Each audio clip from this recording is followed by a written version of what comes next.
accusations flying to and forth about shelling by either side and military equipment being held within the plant area is disquieting. So I think we are right to be concerned.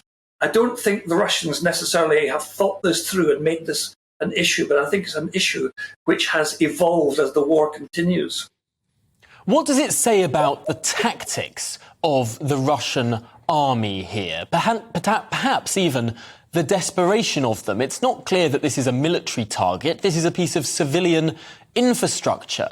Is it legitimate for the Russians to have gone after this target, for there to have been such intense fighting around this key area? Is this normal in a theatre of war? Well, certainly interdiction of communications, etc., civilian communications, is part and parcel of the whole disruptive practice of war making, if you like. Hence, we see the dropping of bridges, the bombing of roads, etc., etc.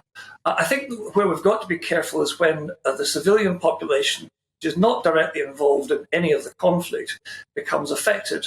I understand that what the Russians would really like to do is divert all the electricity being produced at Zaporizhzhia to Russia and cut off Ukraine, therefore disrupting Ukrainian power supplies. Now, it's very difficult to draw a demarcation line between doing that against your military opponent and doing that against the civilian population.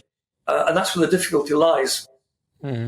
Really interesting stuff there. I suppose there's also some movement further south. If we go over to the Kherson region by the Dnieper River, there seems to have, in the last couple of hours, been some really quite significant Ukrainian action.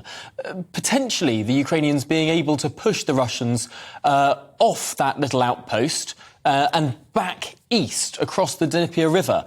What information have you been able to gather so far about the very early stages of this operation?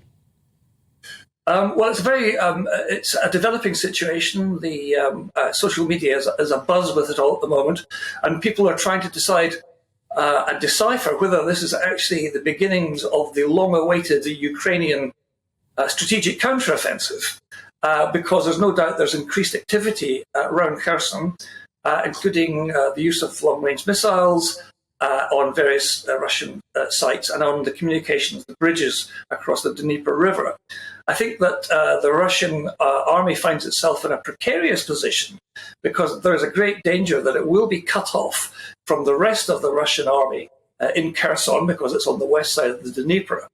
But I'm not convinced that the Ukrainian armed forces are sufficiently strong or trained yet to carry out a major counteroffensive. So this may be a local tactical counteroffensive, but one thing is sure, it's certainly causing the Russians a certain amount of disquiet.